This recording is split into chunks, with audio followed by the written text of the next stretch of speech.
This is Mog, and that's Jack, and we're gonna talk about Overwatch. Woo! Yeah, Overwatch. Oh, so, did we enjoy playing the game? Any game I can play for more than, like I said, 3 hours in one sitting, 4 hours in one sitting. I know I'm enjoying my time because I did not see that time go by. But was there frustrations, little frustrations? Yes, like um, long wait times when I'm in a group. I don't know what that's about. I'm hoping that's just for the beta, but anytime that Jack and I or another friend of mine, Batman and I, were doing our not the Batman, a Batman, we're playing in groups, it would seem that the wait time would It would like 5, 10, yeah, like 3 to 5 minutes. 10 minutes is kind of an extreme. Well, I mean, it would be sometimes like between games, like where we search for a game, and then it seems like we're starting to play, and then it like shuffles everybody around, like what seemed like 2 to 3 minutes into a round. So I'm gonna count that as part of it. So like 7 minutes was probably the worst we had because we got in, we're wandering around the little in-game area of the the plane that we dropped in on. The door opens, we're all flooding out thinking it's a game. Then all of a sudden, as we're engaging the people for about 2 minutes, it tells me to pick a new character, and then it starts all over. I'm like, oh, That wasn't bad. at least I was playing. You were doing something. It was deathmatchy. There was no points, and you got to experience your character. When there wasn't an objective, they didn't say, free play or something. But when there was an objective, there was something there. So, in essence, when I first start playing around, I don't look at the objective. I just run towards whatever, the other side. And then it begins to dawn on me somewhere between 15 to 20 seconds into the round, hey, there's nothing here. But by that time, I've already killed like one person, or I've already evaded, got out of the way or whatever. And now I'm starting to try to figure out, oh, well, why am I doing this? So it does draw a unique counterpoint to, although it's there, it makes me as a gamer feel like, why am I trying? Why am I doing anything? Like for that hyper competitive guy, for that dude that wants the points, that wants the rise. Which I noticed there was no ranking. You see? Did you see that? I mean, there was levels. Yes, there were levels, but yeah, like you said, no real ranking. There was no ranking, so this means inherently you could be playing someone, and this goes back to my argument what we discussed before the recording, about like comparing it to Eve in 514. Okay, and I might as well just crack that can of beer open right now. Okay, so we're just gonna complete jump here. Eve came out with a game called Dust 514. I'll let you describe it since you were the Eve player and I'm the Warcraft player, so. As it was supposed to be integrated into Eve, it was supposed to be the ground base attack for the space side of things. So if we were engaging on a planet, the space people could have a major engagement above the planet, and then when a player on the ground was able to put down a beacon, we could just hammer the crap out of whatever the beacon was thrown down on, which was all sorts of cool from the space side. It made reasons to actually play around planets other than, hey, look, we caught somebody at Planet 6. Now everyone needs to land here. Oh, look, their friends come back to save them. Now we have an engagement on Planet 6. But this still is not hallmarking to the point I'm trying to make about this.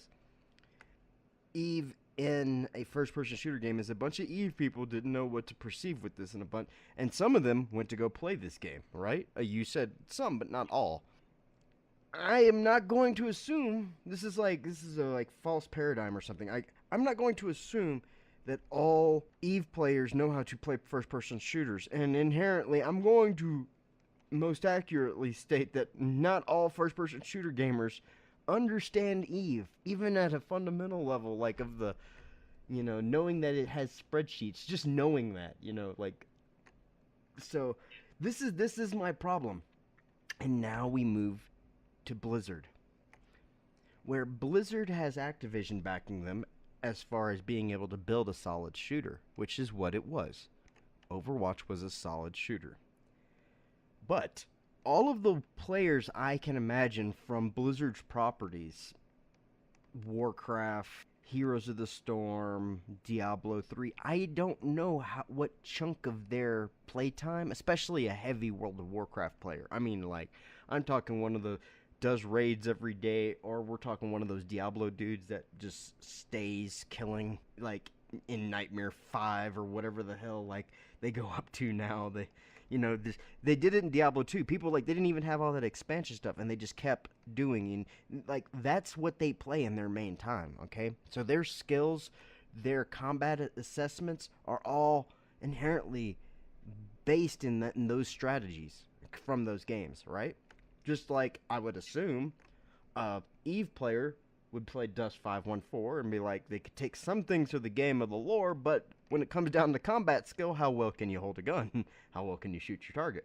Yeah, that and, well, most people who play Eve put all their time into it. It was a second. There's a big joke about it being, it's a second job you pay for. So here's this game on a completely different console that we would have to basically disengage. There's something about, anyway, getting off topic, but you're trying to basically engage this group of people who are just cemented and found in the foundation that you have built already, and say, here's a completely different game. You, sir, just hit the nail on the head. Buddy, Batman, I told you, he was playing with me, right? And this dude played Blacklight Retribution. I don't know if you played that. Blacklight Retribution was known for being ultra twitchy. In fact, it had a huge hacker base, and, like, it's still a fun kind of game. It might still be out there on Steam. I haven't played it in a dog's age, so I'd have to check it. But this was, like, within the last 5 years, one of the, like, more up-to-date shooters. You know what I mean? Competitive. People were all getting into it. Yeah, its whole premise was competitive shooting. And when I played against Batman on this, he whooped my ass. Like, I just, I see myself as a 0 or a 1-1 player. I will get 1 kill for every 1 death that I have. And now herein lies the problem. I know I'm this. I'm not going to act like I'm not. I'm not going to try. I will make a highlight reel of me kicking ass, taking names. But now I'm seeing whose ass I'm kicking. And it's not people from CSGO. And it's not people from Call of Duty. I'm beating up little kids, and I can't be proud of myself for that. Like, when I played Hanzo, I got so many 5-in-a-row kills with that stupid dragon, and I'm sure there's a lot of they're supposedly balanced. All of the characters are supposedly balanced through all the alpha play, but man, I'm gonna tell you, I felt, even though that game was on par, it felt to me like I was stepping on people who played only Warcraft, only Diablo, never shot in their life. This isn't to say I never ran across my equal, or better. Like, every now and then, every, like, 2 or 3 rounds, I'd run across somebody just like me. And then I started realizing the ratio. In my head, I was like, more often than not, I would, it would be a victory anytime I was on the team. You saw this when you and I were on the team. It was like we just, like, cascaded over whoever was there, and we maybe lost 1 or 2. Now, this could be also Blizzard's just brilliant matchmaking. Like, let's go back to the comment I made about there being no ranking.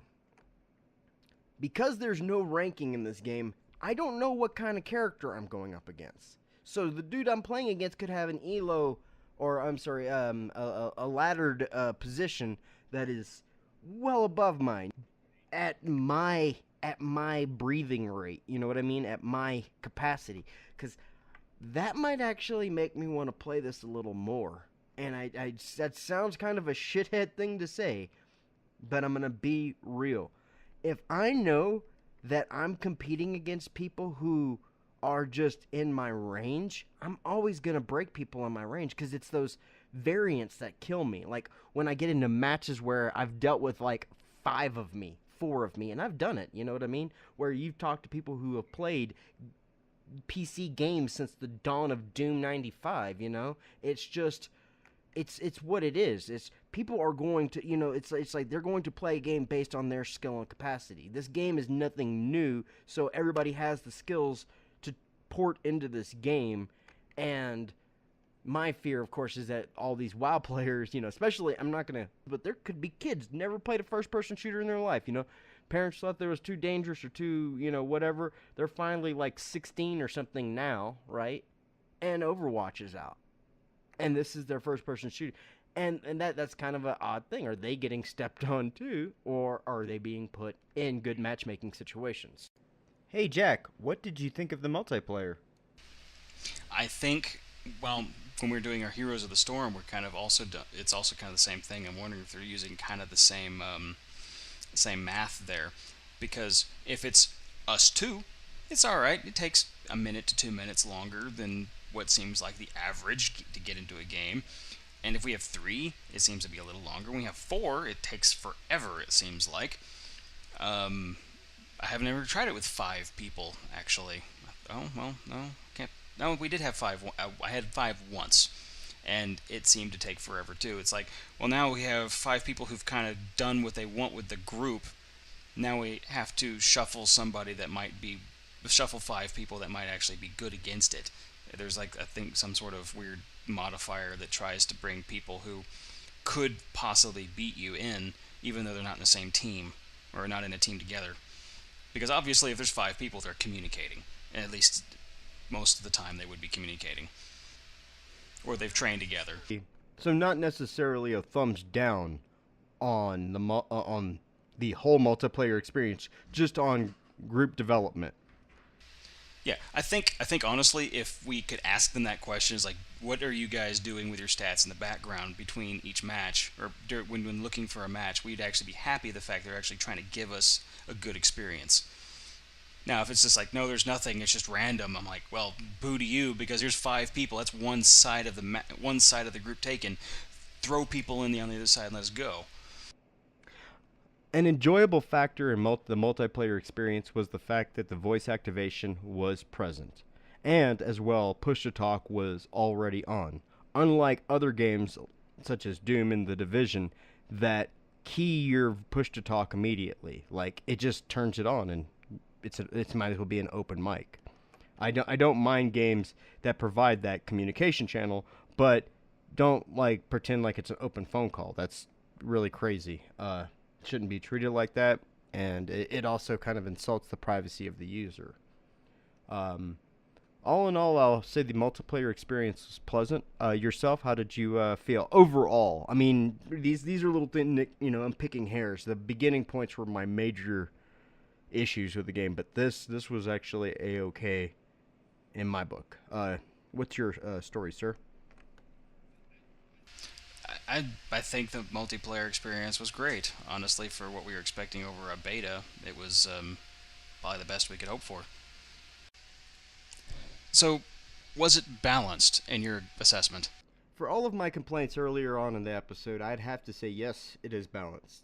The key focus behind this is when individuals are choosing characters, over on the right-hand side, there's identifiers telling them what is necessary in the round to ensure that their team is competitive.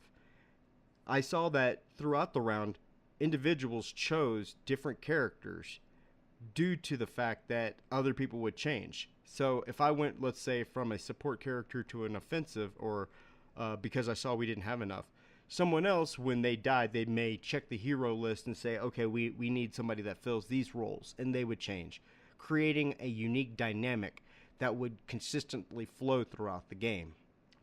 What about yourself? What did you see? Yeah, I think you're right from that perspective.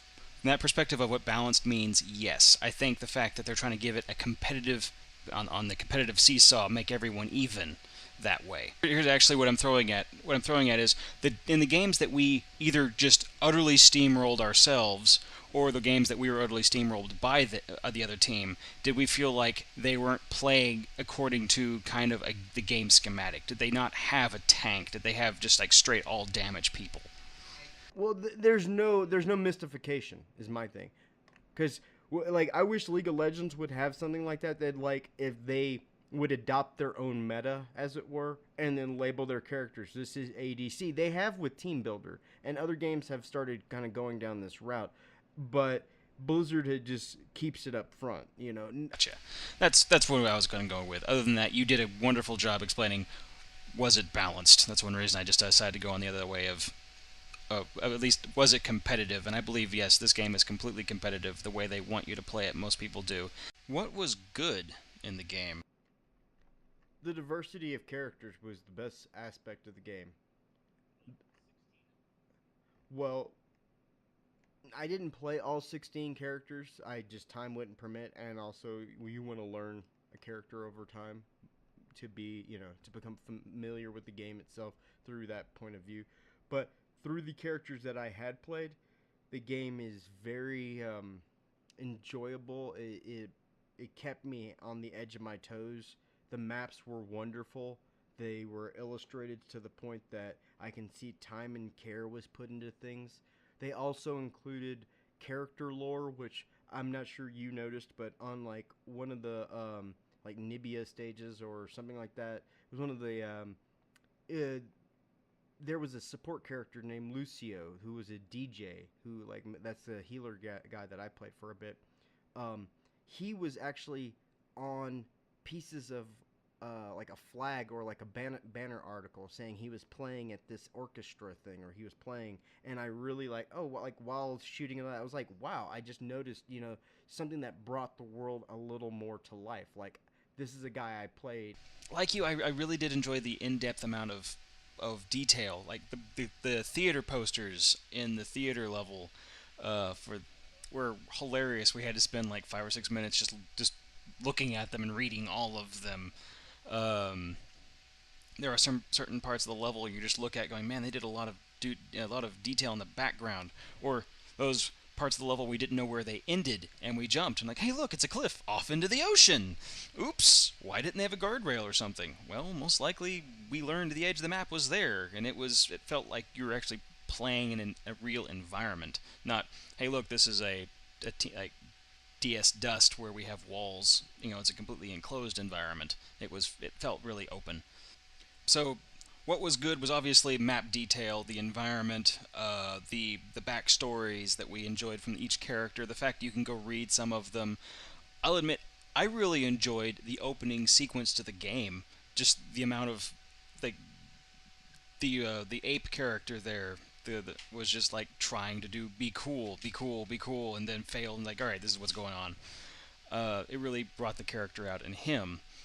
And I mean, obviously, here we are. We're not talking about in-game gameplay. We're talking about around the gameplay, because, yeah, like we were saying before, it felt a lot like every other game we've played, except for the little differences.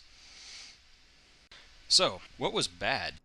What I found most disturbing about this game was the fact that there was so many things stolen from a lot of games that I'm sure they can paint a different picture on it, but at the end of the day I could hear everyone either in voice communication or watching videos see like so many Team Fortress 2 things stolen, which goes back to why I felt I was so good at the game. I mean, Team Fortress 2, I have over 200 hours placed into that thing, or over 100 hours, something like that. I have a lot of time placed into that, and porting the skills over was just another, you know what I mean? It was just half the time I felt like I was playing the sniper, or half the time I felt like I was, with additional, like, not every character was the same, obviously, but that's what was very bad to me, is the fact that, and this is a Blizzard trend. It was cute in Warcraft because in Warcraft they were doing it cheeky. They were making a meta joke. In this game, they're directly ripping off the mechanics. And I don't know. I'm very, I feel dirty about it. Like, I don't know. What's your opinion of it? Well, I say if it ain't broke, don't fix it. If it's something that works and people enjoy it, obviously people enjoy playing the other, the variants beforehand. I even like playing freaking Counter-Strike, and all those games are all based off of it, and the original Team Fortress Classic. Yeah, no, but see, that's all Valve's property. That's true, but I mean, here's the thing: there's how many other ways are you going to play a game? We already know Capture the Flag has been around forever. Everyone's ripped off Capture the Flag in something. King of the Hill has been ripped off forever. What game types haven't been ripped off? Okay, everything is chess then. We can debate that. Exactly. So it depends on your style of chess, is really what we're going down to. Do you like a more checkers variety of, I don't want to have to pay too much attention, I just want to get down to the action, or you're going to have more of your really in-depth spreadsheet chess, which you're probably going to have with Dust, and then it all really depends on how much difficulty and what kind of gameplay you want. Do you want something quicker, slower, more in depth? Do you want to have a setup beforehand, or do you want to have it on the fly? Yeah, but I'm talking about the mechanics of the people who are playing. The mechanics. I'm talking down to the way the hitboxes, down to like. Okay, let me be fair about that. Valve has. You're right. Valve has a better hitbox than this game. Valve was able to narrow that beam. I felt like I could aim a little bit to the right and left and still hit big characters like Roadhog and like not actually aim at them but aim close to them. Same with Tracer. There's a lot of hits that I got. I have no idea how I hit them in the head, but I did it. So, yeah, maybe you're right. I mean, Valve's a more accurate game. This is just a less accurate Steam game. So, in my idea of what was bad, I'm not saying they're ripping off anybody because everyone's been. There's only so many ways you can play two teams against each other in the universe. But those hitboxes I complained about are kind of that's kind of console world. I'm just saying, console hitboxes, yeah. So, what was bad was the fact that it's too much like everything else. Really, is what we're getting to. So, what would we change in the game? It really depends on my first questions at the beginning of this episode. How is the matchmaking made and developed?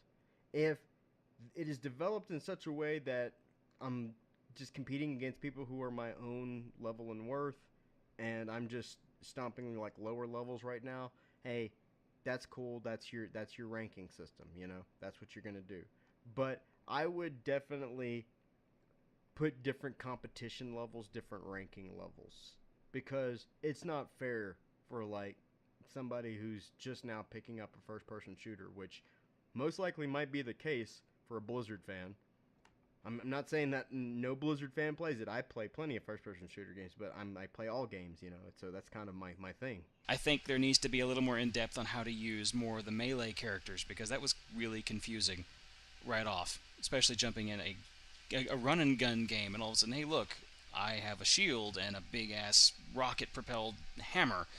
What am I supposed to do and how am I supposed to work? The only way I really learned that was watching others play him and then trying it out and realizing I sucked horribly at him. But give us 30 seconds. 30 seconds on each character. Alright, show us. Have a little video while we're loading into the world or something. Here are some of the cool things he can do. Each one, so we kind of have a visual representation. Because I'm like pushing this button, like I don't know how I look. I don't know what I'm doing. I shot forward really quickly. Oh, I reloaded.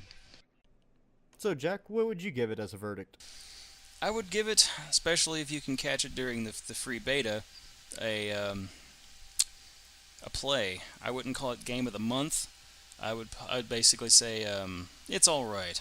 Yeah, it's all right. I'll agree. I'll completely agree with you there. I don't see myself spending. Actually, I was told something to the effect that it is $40, but I'm even having a hard time coming to grips with that amount of money. Like for me, maybe on a $35, $30 Blizzard sale, but they almost never go into a sale on their games. And also inherently how fast it goes on sale will tell me how fast those microtrans are coming. So, right now I'm leaving it at bargain bin. You could say it's all right.